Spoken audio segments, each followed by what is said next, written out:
చాలా భారీ మూల్యాన్ని చెల్లించుకుంటారు. అందుకని వాల్యుబుల్స్ కోసం చూడదు.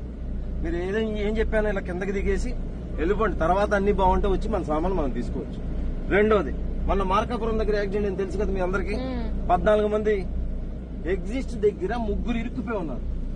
ఎగ్జిస్ట్ ఎమర్జెన్సీ ఎగ్జిస్ట్ రోడ్డు అంటే ఏం జరుగుతుంది, నేను ముందెళ్ళాలని 3 దానిలో ఒకలే పడతారు. ఛాన్స్ రెండో మనిషికి. ఆ 3 ఏం చేశారు, వెళ్ళిపోయి వాళ్ళు ఇరుక్కున్నారు. 3 1 by 1 వెళ్ళుంటే 3 సేఫ్ అయ్యేవాళ్ళు. వెనకాల కూడా నాకు తెలిసి ఇంకో 2-3 ఎఫెక్ట్ అయ్యి ఉంటారు. అందుకని కంగారు ఉండకూడదు. ప్రమాదం జరిగినప్పుడు మనం ఎంత ధైర్యంగా ఉంటే అంత మంచిగా బయటపడదు. ఓకేనా? అయితే మీరు అందరూ నాకు ఇవన్నీ పాటిస్తారు మంచోళ్ళు. కానీ నేను రోజు వచ్చి అందరికీ చెప్పలేను, కొన్ని బస్సులు మిస్ అవ్వచ్చు. అందుకని మీరు నాకు ఏం హెల్ప్ చేస్తారంటే, మీ బ్రదరో, మీ అమ్మాయో, మీ అబ్బాయో, మీ బాబాయో ఎవరన్నా ఫలానా ఊరు బెంగళూరు వెళ్తున్నాం, హైదరాబాద్ వెళ్తున్నాం ఫలానా బస్సులో అనగానే, బాబు ఫస్ట్ బస్ ఎక్కగానే ఎమర్జెన్సీ ఎగ్జిట్ ఎక్కడుందో చూసుకో, పొగరాగానే ముక్కుకి ఏమైనా కట్టుకుని కిందకి వచ్చేయి. వాల్యుబుల్స్ కోసం టైం ఇచ్చేయద్దు.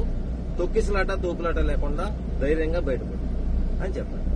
ఇప్పుడు మీ ముందు ట్యాంక్ అండ్ డ్రైవ్ చెక్ చేశాం కదా. డ్రైవర్ గారు పర్ఫెక్ట్, డాక్యుమెంట్స్ పర్ఫెక్ట్, బండి పర్ఫెక్ట్, లగేజ్ అంతా చెక్ చేసాం. ఏమీ మీకు ఇబ్బందులు అన్నీ ఉన్నాయి.